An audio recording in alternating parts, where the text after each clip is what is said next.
भूतिया हवेली, डरावनी रात की अनसुनी कहानी।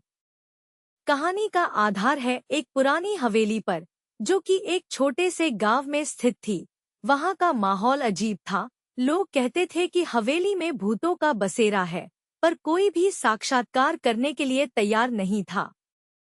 एक दिन एक विद्यार्थी जिसका नाम रवि था, उसने अपने दोस्तों के साथ हवेली का साक्षात्कार करने का निर्णय किया।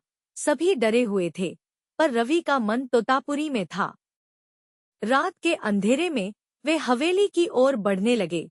वातावरण में अद्भुतता का महसूस होने लगा। हवेली के दरवाजे से धीरे धीरे चरणों की आहट सुनाई दी। हवेली के अंदर का माहौल डरावना था। उन्होंने अनेक रहस्यमय चीजें देखीं, पर उनके साथ कुछ अनूठा हो रहा था। एक कमरे में जाकर रवि ने एक पुरानी पुस्तक खोजी। पुस्तक में लिखा था, इस हवेली का रहस्य, जो भी इसे चुनौती दे, उसे उसका उत्तर मिलेगा। रवि ने उस पुस्तक को पढ़ा और सोचा, क्या यह सच है? उसने अपने दोस्तों से कहा, मुझे लगता है कि हमें एक चुनौती देनी चाहिए। उन्होंने एक कमरे को चुना और वहां घड़ी के साथ बैठ गए।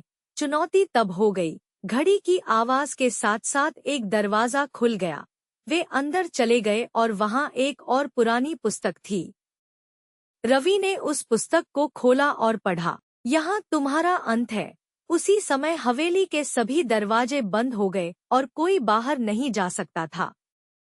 दरवाजे की ओर देखते ही वे हैरान रह गए। फिर एक आवाज आई, तुम्हारी शर्त पूरी हो गई। हवेली के दरवाजे खुल गए और उन्हें बाहर निकाल दिया गया। रवि और उसके दोस्त बहुत हैरान थे। उन्होंने समझा कि हवेली के भूतों ने उन्हें एक सीख दी। उन्होंने कभी फिर हवेली में कदम नहीं रखा। यह कहानी हमें यह सिखाती है कि हमें कभी भी अज्ञात की ओर मत बढ़ना चाहिए, क्योंकि अक्सर वह हमें हमारे सच्चे रास्ते से हटा देता है। धन्यवाद।